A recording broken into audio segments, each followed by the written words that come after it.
Hello and welcome to ReelQuick, episode 27. I am sat alongside Tyler and Seth. We are missing Cam today.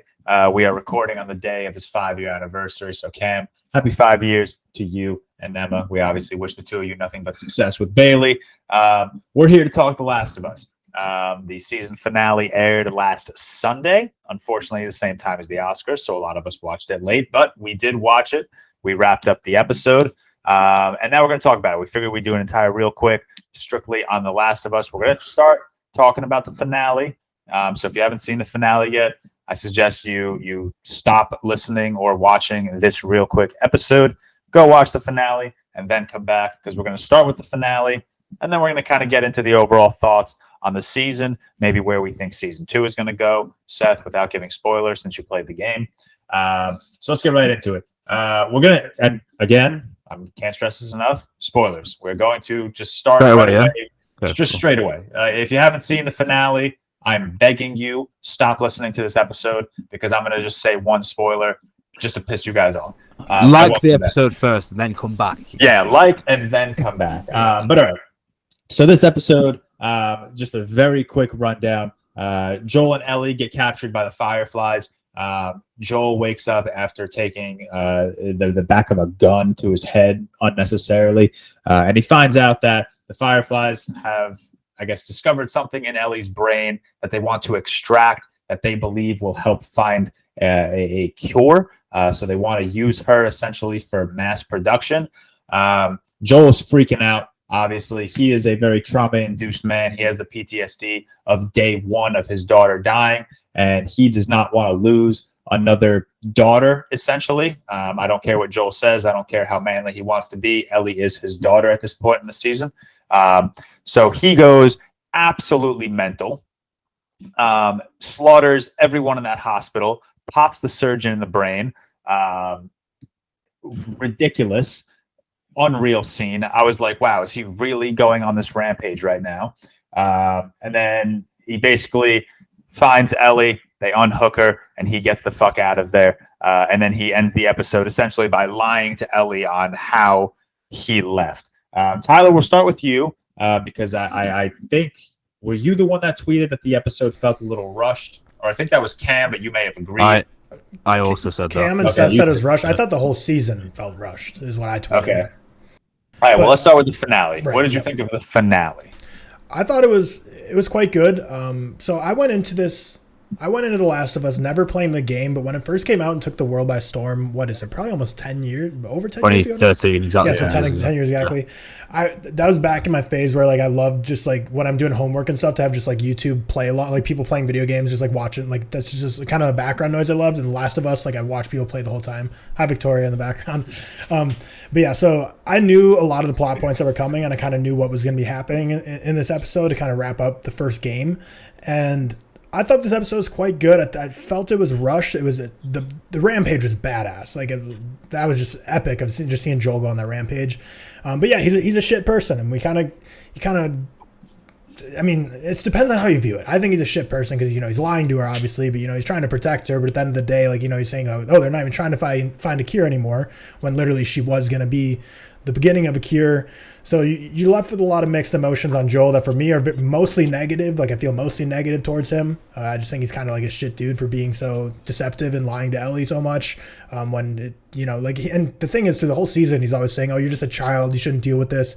And over she's like, bro, I get it, I'm young, but I've seen shit and been through a ton of shit. Like you can tell me stuff. Like I've been through the ringer. Like you don't have to keep protecting me and hiding me from all these information things, but yeah, I thought it just wrapped up really quick, and going from the hospital to the end credits, like just like how quickly that happened, I thought was like crazy quick. Like I feel like we needed to sit with that action sequence to the end of the episode, which is the end of the season, a little longer.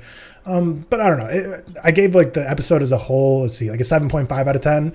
I thought it was still like a very good episode, but I just felt like it felt really rushed, especially after this whole season and me binging it. For the final episode to be so short duration wise, I was like, wow, that it was a little anticlimactic in terms of the overall narrative being ended so abruptly. Yeah, seeing that 45-minute runtime before the episode dropped definitely caught me off guard.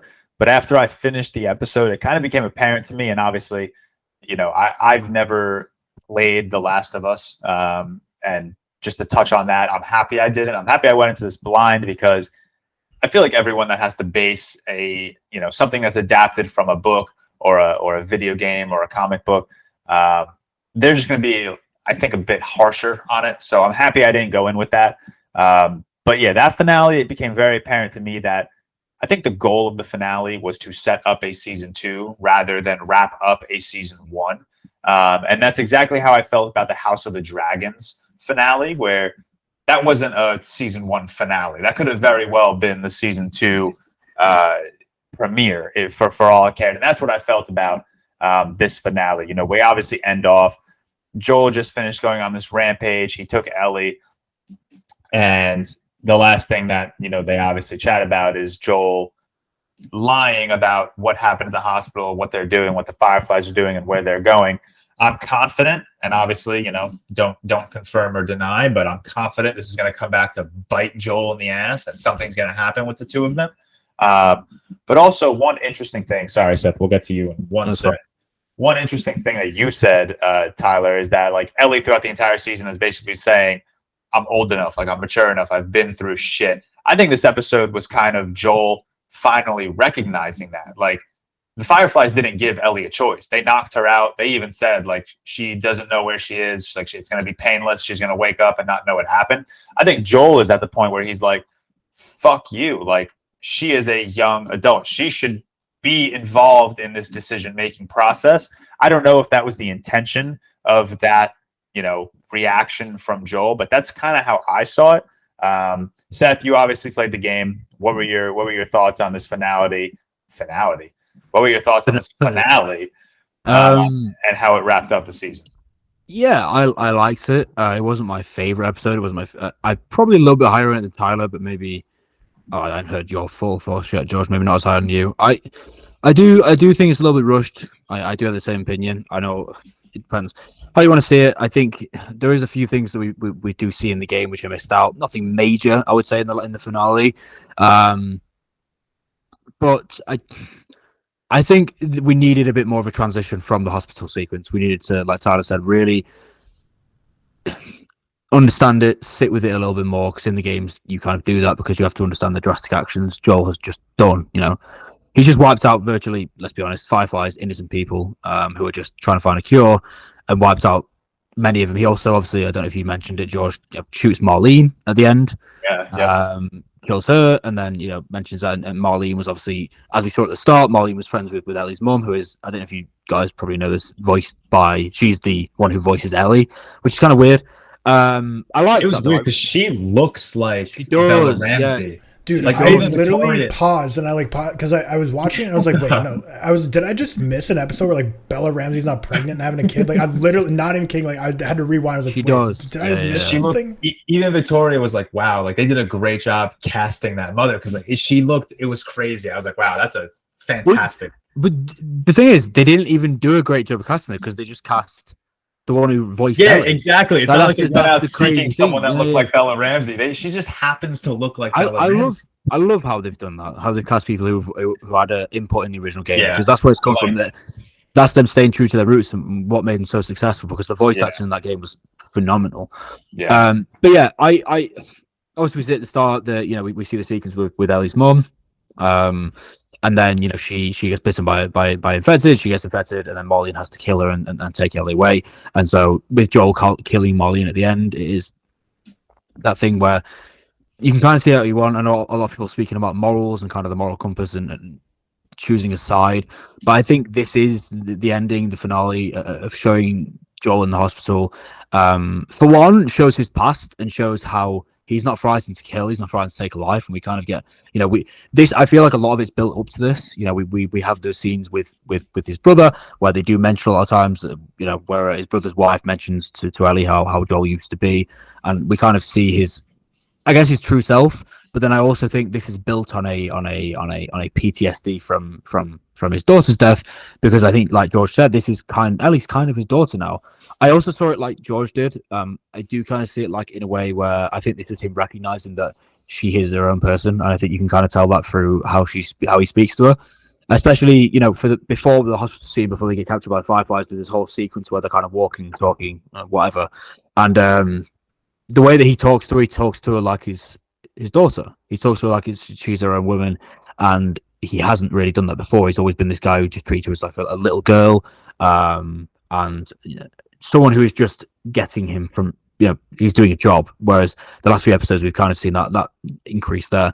I do think, like I said, we needed to transition a little bit more from the scene, because it's such a daunting scene, and it felt so good at the time with the music, and kind of the emotional toll with the facial expressions, and especially the surgeon scene. But I just wanted to sit with it a little bit more, even though I knew it was going to happen. This is such a big moment. Add something on at the end. I liked how they added in the Ellie's mom at the start, because that furthers the connection with Marlene and how much impact she had on Ellie's life. And then obviously we see Marlene die at the end. Really good touch. I just felt like they rushed it a little bit, and I didn't actually think they rushed it at all from the start. I actually think they took it slow from the start. And I think for me, obviously we'll get into this after, but the last few episodes have been, for me, a little bit rushed, and I think that is my only issue. Well, also I do want to see a little bit more infected, but that's just selfish. But I do think that at points they have glossed over things and not give us time to sit with those things. There's been these big moments, and if you don't have time to sit with those big moments, it's not going to have the impact on you that you want it to have on the viewer. But yeah, I definitely liked it. I don't know. It's hard to give a numerical score to episodes, I think. If I had to guess, maybe like an 8, 8.5, probably an 8. That's just a little bit higher than Tyler. But yeah, I liked it. Just didn't love it, I guess, as a finale.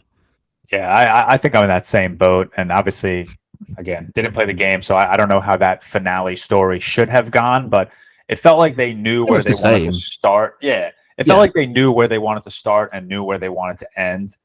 They just didn't know how to get there in like a proper amount of time. Like it seemed like they told the story that they wanted to tell, but I would have liked like that the hospital scene to be dragged out a little more, give me more of an emotional punch, more emotional baggage for me to latch onto.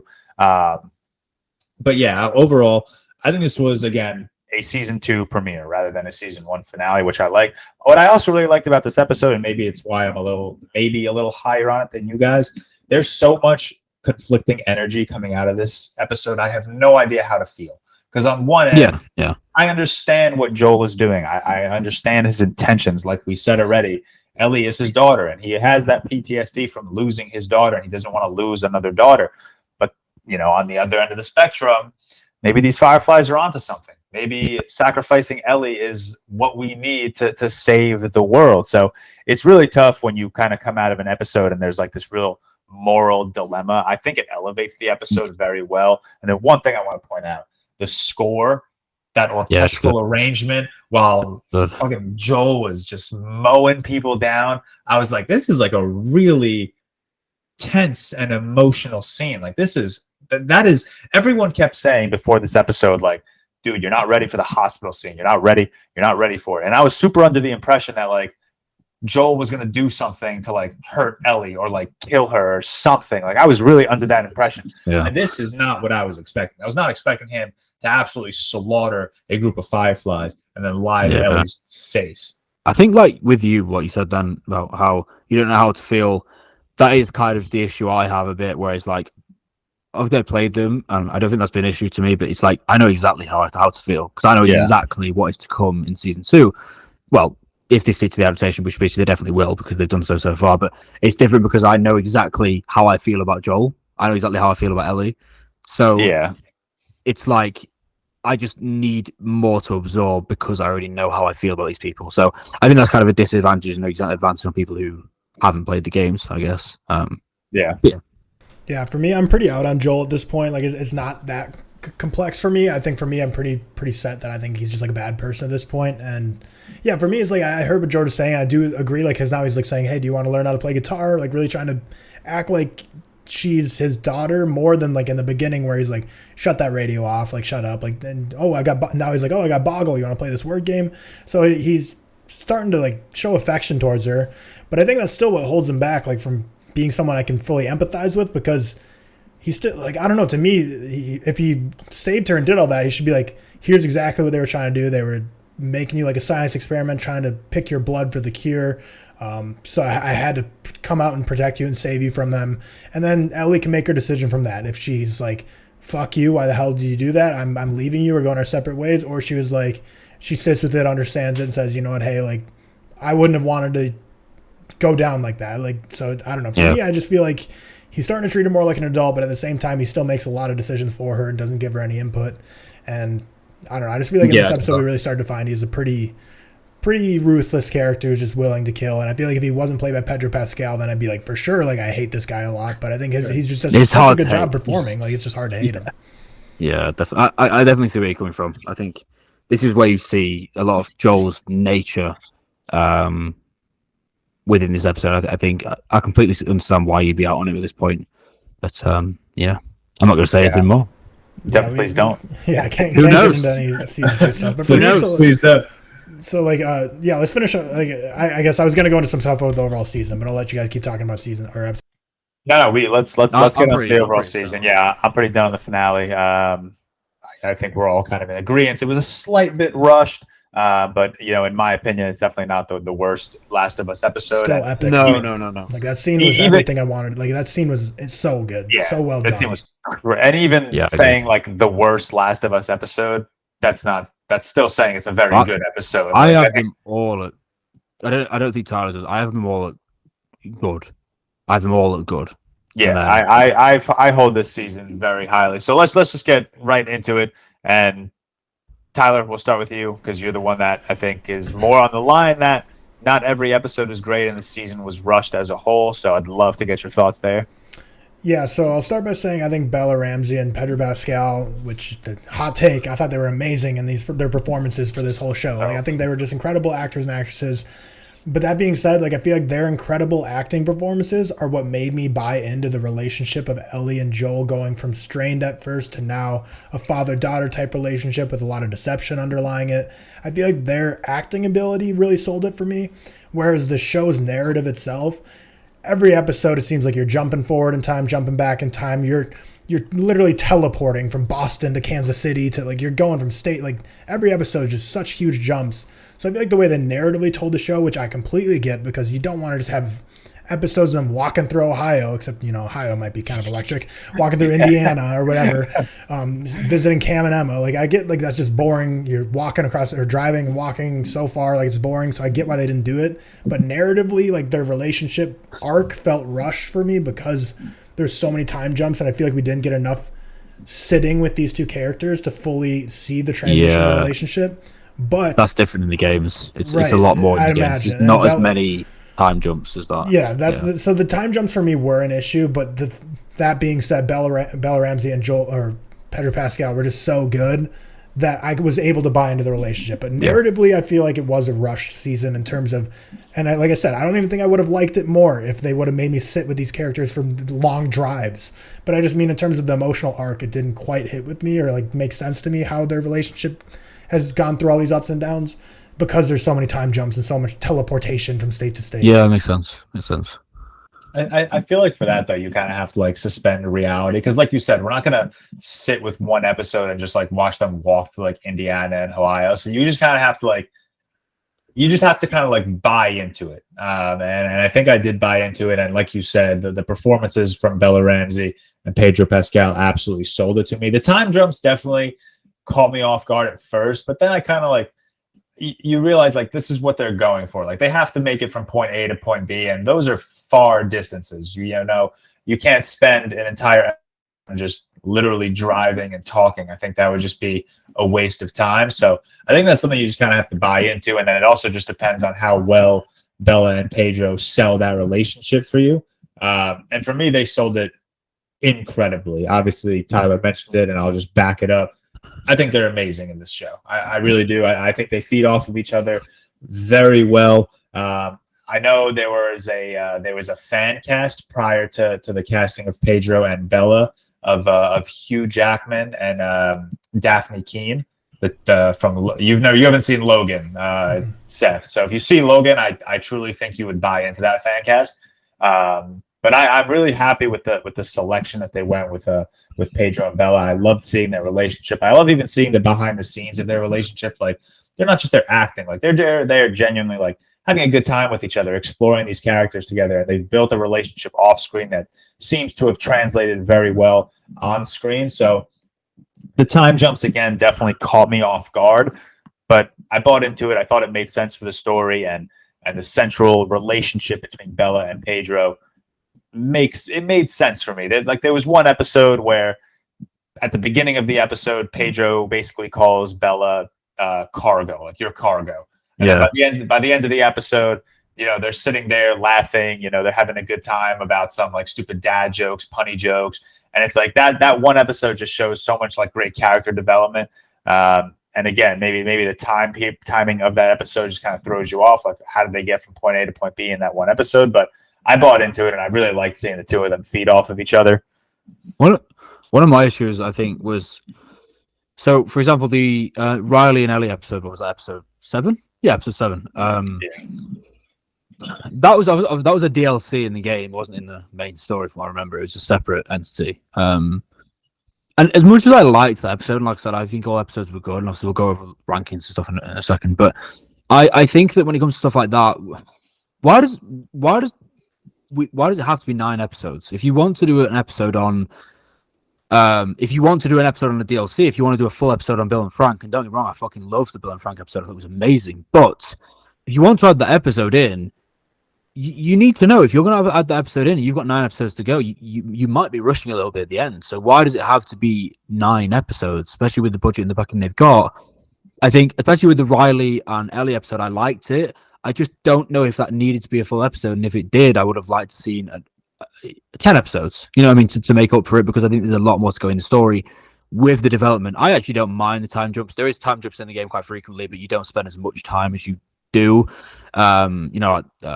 Bill and Frank, for example, and stuff like that. It's just nothing like that. But I think you have to change things for TV. But I just don't get it. Like, why does it have to be 9 episodes? I think Cam said this, that TV shows now are either like 22 episodes or like 8. There's never like a 15. You know what I mean? Like a 12. I don't know. I don't really get it. Well, sorry, Tyler, one more time. Did you play the game? No, but I watched like YouTube play alongs like 10 years ago, so a long time. All right, so question for both of you. Did this season touch on every point in game 1? Like, did they hit every big note that needed to be hit for a TV show? Yeah. I think it hit every beat it needed to hit, but I think it hit every beat it needed to hit in terms of the story, but I don't think it did everything it needed to do in terms of having that story impact you as much as the game did. Okay. In terms of spending time with the characters. I don't think The Last of Us, like you said, had a huge budget, Seth. I don't think there was ever going to be a constraint on how many episodes they wanted to execute. I think that they truly wrote this show, and that's what I think 9 is a ridiculous number. Like, why not 10? Why not 8? Like, those are more. Yeah, 9 is like the number 9 makes me feel like they truly wrote this and told a story they wanted to tell, and they managed to do it in 9 episodes. Yeah. I don't think they watched or read their scripts and were like, damn, this feels rushed. I feel like they probably thought that this was an adequate amount of time. We covered every like major beat that we need to cover to wrap this season up. And I think that's why, like, I don't know, it's very hard saying a TV show felt rushed, even though it did, when I don't think it's ever like a writer's intention to rush through a script. Yeah, no. Yeah. Definitely not. I just think that I think they hit every beat. They didn't miss any, but obviously they missed like moments, but not necessary. You know, I'll go over them in a second, but they're not necessary to the story per se. I just think there was times when we could have spent more time on this when we were spending time on this. But I don't know, man. Like, this might be nitpicking. I just think it showed for me in the final couple of episodes that maybe we should have had 10 episodes. Maybe we should have had the Riley and Ellie sequence be 20-30 minutes, you know, and have the remaining 20 on something else. I don't know, but that's what it kind of felt like for me. But I do think they hit every point. It definitely wasn't deliberate. They definitely hit every point they needed to in terms of the Last of Us story. Anyway. Yeah, I think because episode 7 was an entire story devoted to Ellie and Riley, and then episode 3, like Bill and Frank in the game, like couldn't be further from opposite of how the show portrayed that storyline. Like it's just like you don't even see polar Frank. difference. So which again, like you guys already said, episode 3 I like absolutely loved. I was crying like a little bitch in front of this monitor yesterday watching it, and absolutely loved everything about it. However, episode 3, you know, there's a little bit before the Bill and Frank stuff and after the Bill and Frank stuff. That's, you know, Bella or Ellie and Joel doing their thing. So it's not like a complete episode that's just completely removed. But mostly episode 3 and episode 7 weren't like progressing the story, which I don't think is a bad thing to do. But I'm just saying that leaves you with like 7 true episodes of like trying to tell this actual narrative of Joel and Ellie going on this trip and the whole emotional arc of their story. So yeah, I don't know. Like George said, I don't think they rushed it intentionally. I just think it was a little weird with what they decided to flesh out to be such long chunks of episodes or entire episodes, and what they decided to truncate. Yeah, I agree. Yeah. So, and I try answer this question like without spoiling. I don't even know if I want to ask it. I'm going to ask it. Just ask it out. There's a spoiler. Did this season wrap up where Game 1 wrapped up, or like are we going to be seeing Game 1 stuff in season 2? Like, or is it like, no, this season wraps up our game. It wrapped up right at the game. Yeah. Okay. Yeah. That's very interesting. So yeah, if you played, if you like went right, if you started right now playing all of The Last of Us Game 1, you wouldn't get any new information at the end. Yeah, you wouldn't. You didn't see in the show. Yeah. Again, I'm like super, and I'm this is just veering off the conversation of the TV show, but I'm really considering getting a PS5 to play The Last of Us 2. Don't like play The Last of Us 2. Don't. Like it, I know. No, I love The Last of Us 2. I think it's amazing. It's one of my top 10 games. But if you think there was big things happening in 1, there is so much more happens in 2. It's season 2. Season 2 is so fucking brave for the developers to put this much shit in. I loved. Sorry, not season 2. Part 2. I loved it, but I think I really want you to go into the second and third season being completely blind because there's so much that happens. I know. Maybe PS5 and play 1. Play 1. I know that's what I'm gonna do. I might play 1 because, like I said, I really did enjoy going through this season not knowing. Yeah, now you can. Yeah. Like I know I didn't lie. Like I know that I didn't know. I didn't know anything. And somehow I didn't get anything spoiled. I've avoided like my TikTok comments whenever I post a review, so I haven't gotten anything spoiled yet, thankfully. But yeah, I'm like super close to buying a PS5 and playing. You'd love it. You'd love it. It's amazing. I think I would. All right. Anything else that you guys want to say before we wrap up this episode? I'll give my ranking. I've got it ready. Yeah. Let's give a ranking. All right. Yeah, I have. You guys do yours. I need to put mine together right now. I have. Okay. So bottom, I have 4. Second bottom, I have 7. Obviously, the Riley and Ellie episode. Third last, I have 2, which was the one where Tess dies. Next, I have 6, which I actually really like. I think from 6 is where there's a big step up to me. 6 is obviously the one where he meets Tommy, so like that. Really, really good episode. Next, I have 9. So I do a finale there. The finale's there for me. Really, this is like 6 from and up is where it really goes to like the 8s, I'd say. Whereas 4, 7, and 2 are like 7 out of 10s, 7.5 out of 10s for me. 7 was the Riley episode, right? Yeah, 7. Yeah. So we go again. 4, 7, 2, 6, 9. Top numbers now. We've got 8 being 4th. 4 was a great episode. 1 being 4th, 8 being 3rd, second. Wait, jeez, 8 being 3rd. Too many numbers, right? Seth's film reviews learns how to count. 4, 7, 4, 7, 2, 6, 9, 1, 8, 3, 5, so and 5. 400 numbers. It's really confusing. I tracked it. I did not track. 5 was like, I think 5 is like a perfect episode in my opinion. 5 was a delight. I fucking loved 5. Endure and survive. My ranking is very similar to yours. Oh no, George, have you still got 1 as your top dog? Well, you'll find out, bro. Relax. Well, I know you have because it wouldn't be finale, would it? Come on now. All right, so my rankings: 4, 7, 2. Oh, same. Then 9, 6. So instead of 6, 9, 9, 6. Okay. So a little back. Switch. So 4, 7, 2, 9, 6. Yeah. Then we have 8 slotted in there. Oh. Then we have 5. Oh, 3, Interesting. and 1 are number 1. Oh, wow. However, I will say 1, 3, and 5. There's a gap between the rest of the episodes in those 3. I think those 3 are the pinnacle. And then 9 and 6 or 8 and 6 are close for me. Little drop 9, little drop 2, 7, little drop 4. The big split for me would be 1, 8, 3, and 5. I think on my they're all like an 8.5 or like a 9. Those are all 9 and above for me. Yeah. So they were great. Yeah. I didn't know you had one top. Surprising. Huge. I got 5. So I got 4 in last, and then I think the same thing with Tyler. There's a big gap, and then 7, 2. Oh, we all have the same bottoms 3. Yeah, I think we all have the same bottom 3, and then so 4 gap, 7, 2 gap. Then I have 6, 9. Nice. Same as me. Nice. 6, 9, and then again, I think my top 4 are all interchangeable. I think these are all perfect episodes of television. I go 5, 8, 3, then 1. Wow, 5, 4. Yeah, I go 5, 8, 3, 1. Bro, I swear, just watching Ellie go absolutely demon time in episode 8 made me lose my mind. That's okay. 1 and 3, again, let me explain myself. 1 and 3, I think, are the best, and they're interchangeable for me. I think Bill and Ted's story was incredibly good, and it made me fucking. Did you just invent a new word then? I don't know what I was about to say. Excited. I was gonna say incredible, and then I started saying crazy. So it turned into crazy. But whatever. We digress. But again, like I've said many times to you guys, I just love day ones when it comes to apocalyptic stories. I think seeing just a day one shit hit the fan and go absolutely dummy.